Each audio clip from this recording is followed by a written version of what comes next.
여러분, 요즘 이런 생각 한 번쯤 드시지 않나요? 분명히 열심히 살고 있습니다. 아침에 일어나서 출근하고 야근도 하고 주말에도 쉬지 못할 때가 많습니다. 게으르게 산 적 없습니다. 그런데 이상합니다. 왜 돈은 점점 더 안 남을까요? 월급날이 되면 통장을 스쳐가는 숫자들을 보면서 내가 뭘 이렇게 썼지? 라는 생각이 듭니다. 특별히 사치를 부린 것도 아닌데, 특별히 비싼 걸 산 것도 아닌데 월말이 되면 늘 빠듯합니다. 이게 기분 탓일까요? 아니면 실제로 우리가 가난해지도록 짜여진 판 위에 있는 걸까요? 오늘 이야기는 누가 잘못했는가를 따지려는 게 아닙니다. 정부를 탓하거나 기업을 욕하거나 누군가에게 책임을 돌리려는 게 아닙니다. 그건 쉽지만 그렇게 해서는 아무것도 해결되지 않습니다. 오늘은 다른 질문을 하려 합니다. 지금 판이 어떻게 짜여 있는가? 이걸 정확히 이해해야 쓸데없는 자책을 멈출 수 있고 쓸데없는 선택을 줄일 수 있습니다. 그리고 그래야만 진짜 내 돈을 지킬 수 있습니다. 대부분의 사람들은 돈이 안 모이면 자기 탓을 합니다. 내가 덜 벌어서 그래. 재테크를 못해서 그래. 주식을 잘못 샀어. 그때 부동산을 샀어야 했는데. 이런 생각들이 머릿속을 맴돕니다. 그리고 이런 자책은 종종 조급함으로 이어집니다. 나도 뭔가 해야 하는 거 아닌가 하는 불안감이 커지고 검증되지 않은 투자에 뛰어들거나 무리한 대출을 받거나 남들 따라가는 선택을 하게 됩니다. 그런데 잠깐 멈춰서 생각해 봅시다. 지금 힘든 게 정말 내 능력 때문일까요? 물론 개인의 선택과 노력이 중요하지 않다는 말이 아닙니다. 하지만 요즘 문제는 조금 다릅니다. 개인의 능력보다 판 자체가 먼저 그리고 더 빠르게 바뀌었다는데 핵심이 있습니다. 예를 들어볼까요? 10년 전과 지금 같은 월급을 받는다고 가정해 봅시다. 실제로 많은 직장인들의 실질 임금 상승률은 물가 상승률을 따라가지 못하고 있습니다. 그런데 그 사이 집값은 어떻게 됐나요? 월세는요? 밥값은요? 커피값은요? 전기세는요? 숫자로만 보면 월급이 조금 올랐을 수 있습니다. 하지만 그 돈으로 살 수 있는 것들, 그러니까 실질적인 구매력은 오히려 줄어들었습니다. 같은 돈으로 살 수 있는 게 줄었는데 왜 돈이 안 모이지? 라고 자책하는 건 좀 억울한 일 아닐까요? 지금은 게으른 사람이 가난해지는 시대가 아닙니다. 정상적으로 살아도 평범하게 일하고 평범하게 소비해도 점점 숨이 막히는 구조입니다. 이걸 먼저 인정해야 합니다. 그래야 쓸데없는 죄책감에서 벗어날 수 있고 진짜 문제가 뭔지 볼 수 있습니다. 뉴스에서 물가 이야기가 나올 때마다 이상한 기분이 듭니다. 소비자 물가 상승률 2.5%, 물가 안정세 유지, 이런 헤드라인을 보면서 고개를 갸웃하게 됩니다. 안정이라고? 근데 왜 장 보러 가면 이렇게 비싸지? 이게 기분 탓이 아닙니다. 실제로 그렇습니다. 뉴스에서 말하는 물가는 평균입니다. 수백 가지 품목의 가격 변동을 평균 낸 숫자입니다. 여기에는 TV 가격도 들어가고 컴퓨터 가격도 들어가고 심지어 1년에 한 번 살까 말까 한 물건들도 포함됩니다. 그런데 우리가 매일 쓰는 돈은 다릅니다. 식비, 매일 먹어야 합니다. 주거비, 매달 내야 합니다. 공과금, 피할 수 없습니다. 교통비, 출퇴근해야 합니다. 통신비, 현대사회에서 끊을 수 없습니다. 이 5가지는 선택의 여지가 없는 고정 지출입니다. 그리고 바로 이 5가지가 통계 평균보다 훨씬 빠르게 올랐습니다. 구체적으로 살펴볼까요? 왜 식비를 보면 불과 몇 년 전만 해도 동네 식당에서 7,000원이면 한 끼를 먹을 수 있었습니다. 지금은 어떤가요? 10,000원 아래로 먹기 어려운 곳이 많습니다. 김밥 한 줄 가격, 라면 한 그릇 가격, 커피 한 잔 가격 다 올랐습니다. 이건 체감이 아니라 사실입니다. 주거비는 더 심각합니다. 전세는 월세로 전환되는 추세이고 월세는 계속 오르고 있습니다. 수도권에서 적당한 원룸 하나 구하려면 보증금의 월세까지 예전과는 비교가 안 되는 돈이 필요합니다. 사회초년생이 첫 월급 받아서 독립하기가 점점 더 어려워지고 있습니다. 공과금도 마찬가지입니다. 전기세, 가스비, 수도세 하나하나 조금씩 올랐는데 다 합치면 꽤 됩니다. 여름에 에어컨 틀기 무섭고 겨울에 보일러 틀기 무섭습니다. 아끼면서 살아야지 하면서도 기본적인 생활을 유지하는 데 드는 비용 자체가 올랐습니다. 그래서 사람들은 이런 괴리감을 느낍니다. 뉴스에서는 물가가 괜찮다는데 왜 내 삶은 이렇게 팍팍하지? 통계는 안정적이라는데 왜 내 지갑은 점점 더 얇아지지? 이건 여러분이 이상한 게 아닙니다. 평균의 함정에 빠진 것뿐입니다. 통계적 평균과 개인의 체감 현실은 다릅니다. 그리고 안타깝게도 정책은 통계를 보고 만들어지고 우리의 삶은 체감 속에서 흘러갑니다. 이 간극이 점점 벌어지고 있습니다. 금리가 오른다는 뉴스가 나올 때 사람들의 반응은 크게 2가지로 나뉩니다. 어떤 사람은 아, 그렇구나 하고 넘깁니다. 어떤 사람은 가슴이 철렁 내려앉습니다. 같은 뉴스인데 왜 이렇게 반응이 다를까요? 답은 간단합니다. 대출이 있는 사람과 없는 사람의 차이입니다. 금리는 겉으로 보기에 굉장히 공평해 보입니다. 모든 사람에게 똑같이 적용되니까요. 하지만 실제로는 전혀 공평하지 않습니다. 대출이 없는 사람에게 금리 인상은 그냥 뉴스입니다. 경제 기사 한 꼭지일 뿐입니다. 예금 이자가 조금 오르니까 오히려 좋다고 생각할 수도 있습니다. 하지만 대출이 있는 사람에게 금리 인상은 완전히 다른 의미입니다. 매달 빠져나가는 이자가 늘어난다는 뜻입니다. 이건 뉴스가 아니라 생존의 문제입니다. 구체적인 숫자로 생각해 봅시다. 주택담보대출 3억 원이 있다고 가정해 봅시다. 금리가 연 3%일 때와 연 6%일 때 연간 이자 차이가 얼마인지 아시나요? 약 900만 원입니다. 월로 나누면 75만 원 차이입니다. 월급에서 75만 원이 더 빠져나간다고 생각해 보세요. 이게 얼마나 큰 차이인지 실감이 나시나요? 문제는 이 이자 비용이 월급보다 먼저 빠져나간다는 점입니다. 월급이 통장에 들어오면 가장 먼저 나가는 게 대출 이자입니다. 그 다음 월세 또는 관리비, 그 다음 공과금, 그 다음 보험료. 그러고 나면 뭐가 남나요? 그 남은 돈으로 한 달을 살아야 합니다. 이런 상황에서 저축을 하라고요? 투자를 하라고요? 현실적으로 어렵습니다. 매달 고정적으로 빠져나가는 돈이 너무 많기 때문입니다. 그리고 이 고정 지출은 금리가 오를수록 늘어납니다. 더 안타까운 점이 있습니다. 대출이 필요한 사람은 보통 자산이 부족한 사람입니다. 집을 현금으로 살 수 있는 사람은 대출이 필요 없습니다. 대출이 필요한 건 그만큼의 현금이 없기 때문입니다. 그런데 금리가 오르면 이 사람들이 더 큰 타격을 받습니다. 있는 사람은 괜찮고 없는 사람은 더 힘들어지는 구조입니다. 이게 금리의 비대칭성입니다. 같은 숫자가 사람마다 완전히 다른 무게로 작용합니다. 그리고 이 무게는 이미 빠듯한 사람에게 더 무겁게 느껴집니다. 세상에는 빠르게 움직이는 돈이 있고 느리게 움직이는 돈이 있습니다. 주식시장을 보세요. 하루에도 몇 %씩 오르락내리락 합니다.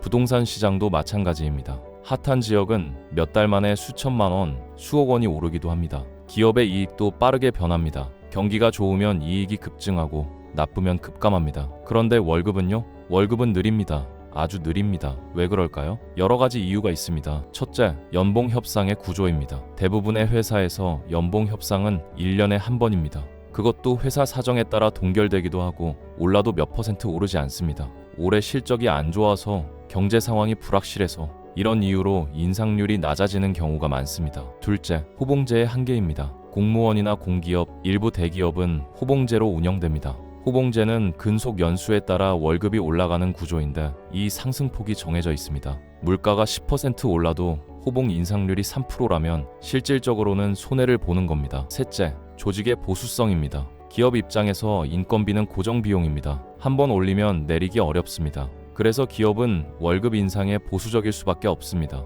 실적이 좋아도 미래가 불확실하니 일단 지켜보자는 식으로 인상을 미루는 경우가 많습니다. 결과적으로 어떤 일이 벌어지나요? 자산 가격은 뛴다, 월급은 그대로다, 상대적으로 가난해진다. 이게 바로 자산 인플레이션의 문제입니다. 돈의 가치가 떨어지는 건 두 가지 방식으로 나타납니다. 하나는 물가가 오르는 것이고 다른 하나는 자산 가격이 오르는 것입니다. 물가 인플레이션은 그래도 어느 정도 통제가 됩니다. 정부가 신경을 쓰니까요. 하지만 자산 인플레이션은 다릅니다. 오히려 장려되기도 합니다. 집값이 올랐다는 건 뉴스에서 호재로 다뤄지기도 하니까요. 이 판에서 가장 먼저 흔들리는 건 누구일까요? 바로 성실한 중산층입니다. 매달 꼬박꼬박 월급을 받고 열심히 일하고 적당히 아끼면서 사는 사람들. 이 사람들이 가장 먼저 가장 크게 영향을 받습니다. 왜냐하면 이들의 자산은 대부분 부동산 한 채 또는 아직 집도 없는 상태이기 때문입니다. 월급으로 모은 저축이 전부입니다. 그런데 그 저축의 속도가 자산 가격 상승 속도를 따라가지 못합니다. 열심히 모았는데 막상 보니 목표했던 금액이 이제는 부족한 금액이 되어 있습니다. 3억 모으면 집을 살 수 있었는데 3억 모으고 보니 집값이 5억이 되어 있습니다. 이런 경험 한 번쯤 해보셨을 겁니다. 성실함이 배신당하는 느낌. 이게 지금 많은 중산층이 느끼는 감정입니다. 이런 판 위에서 사람들은 점점 불안해집니다. 그리고 불안해지면 급해집니다. 이대로 가다간 영원히 집을 못 사겠다. 지금 뭔가 하지 않으면 남들한테 뒤처지겠다. 다들 투자한다는데 나만 가만히 있으면 바보 아닌가? 이런 생각들이 머릿속을 채웁니다. 그리고 이 불안감은 사람들을 조급한 선택으로 이끕니다. 첫째, 무리한 투자입니다. 주식으로 대박 났다더라. 코인으로 1억 벌었다더라. 이런 이야기를 들으면 마음이 흔들립니다. 나도 해볼까 하는 생각이 듭니다. 문제는 이런 선택이 보통 가장 나쁜 타이밍에 이루어진다는 점입니다. 주변에서 대박났다는 이야기가 들릴 때는 이미 가격이 많이 오른 후입니다. 그때 들어가면 고점에 물리기 십상입니다. 둘째, 남 따라가는 소비입니다. SNS를 보면 다들 잘 사는 것 같습니다. 해외여행, 맛집, 명품, 나만 못 사는 것 같은 기분이 듭니다. 이런 비교 심리가 소비를 부추깁니다. 나도 저 정도는 해야지라는 생각으로 분수에 맞지 않는 소비를 하게 됩니다. 당장은 기분이 좋을 수 있지만 카드 명세서를 받아보면 후회가 밀려옵니다. 셋째, 확실하지 않은 선택입니다. 이 사업 아이템이 뜬대, 이 자격증 따면 연봉이 오른대, 이 지역 부동산이 오를 거래, 검증되지 않은 정보에 기반한 선택들입니다. 물론 이 중에는 좋은 기회가 있을 수도 있습니다. 하지만 불안감에 떠밀려서 충분한 검토 없이 하는 선택은 대부분 좋은 결과로 이어지지 않습니다. 이런 선택들의 공통점이 있습니다. 단기적으로는 불안을 해소해주는 것 같지만 장기적으로는 상황을 더 악화시킨다는 점입니다. 무리한 투자로 손실을 보면 더 불안해집니다. 더 급하게 만회하려 합니다. 더 큰 손실을 봅니다. 과소비를 하면 저축이 줄어듭니다. 미래가 더 불안해집니다. 그 불안을 소비로 달래려 합니다. 이게 악순환입니다. 그리고 이 악순환의 시작점은 판이 어떻게 돌아가는지 모른 채 느끼는 막연한 불안입니다. 여기까지 보셨다면 조금 답답하실 수 있습니다. 그래서 어쩌란 건데? 판이 이렇게 짜여 있다는 건 알겠는데 그걸 내가 바꿀 수 있는 것도 아니고 그러면 그냥 당하고 살란 말인가? 물론 그렇지 않습니다. 판을 아는 것과 모르는 것은 완전히 다릅니다. 판, 구조를 모르면 자기 탓만 합니다. 불안하니까 급하게 움직입니다. 왜 힘든지 모르니까 그냥 포기하고 싶어집니다. 하지만 구조를 알면 달라집니다. 내 탓만은 아니구나 라는 걸 알면 쓸데없는 죄책감에서 벗어날 수 있습니다. 상황이 왜 이런지 이해하면 조급하게 움직일 필요가 없다는 것도 알게 됩니다. 터널이 왜 어두운지 알면 언젠가 끝이 있다는 것도 압니다. 이유 없이 어두우면 무섭지만 이유를 알면 견딜 수 있습니다. 그래서 첫 번째로 필요한 건 더 열심히가 아닙니다. 이미 충분히 열심히 살고 계십니다. 지금 필요한 건 판이 어떻게 짜여 있는지 정확히 아는 것입니다. 그 다음은 뭘까요? 구조를 알았으면 그 안에서 내가 할 수 있는 것에 집중해야 합니다. 첫째, 고정 지출을 냉정하게 점검하세요. 체감 물가가 빠르게 오르는 시대에는 한번 정해놓은 고정 지출을 그대로 두면 안 됩니다. 구독 서비스, 보험료, 통신비 하나하나 다시 보세요. 원래 이 정도 썼으니까가 아니라 지금 이게 꼭 필요한가로 접근해야 합니다. 둘째, 대출이 있다면 금리 구조를 파악하세요. 내 대출이 변동금리인지 고정금리인지, 금리가 1% 오르면 이자가 얼마나 늘어나는지 정확히 알고 계신가요? 모르면 알아보세요. 그래야 금리 뉴스가 나올 때 나는 괜찮은가 아닌가를 판단할 수 있습니다. 필요하다면 대환대출이나 금리 협상도 고려해 볼 수 있습니다. 셋째, 월급 외 수입원을 천천히 만들어 가세요. 급하게 부업 뛰어야 하나, 투자해야 하나가 아닙니다. 월급의 속도에 한계가 있다는 걸 알았으니 장기적으로 월급 외의 수입 구조를 고민하는 겁니다. 당장 큰 돈이 아니어도 괜찮습니다. 월 10만 원이라도 월급 외 수입이 있으면 심리적으로 완전히 달라집니다. 넷째, 조급함을 경계하세요. 구조를 알면 가장 좋은 점이 이겁니다. 남들이 지금 안 하면 늦어 라고 할 때 흔들리지 않을 수 있습니다. 대부분의 재정적 실수는 조급함에서 나옵니다. 지금 당장 뭔가를 해야 할 것 같은 불안, 그게 가장 위험합니다. 오늘 영상의 요지는 단순합니다. 우리가 점점 가난해지는 느낌이 드는 건 게을러서가 아닙니다. 무능해서가 아닙니다. 재테크를 못해서만도 아닙니다.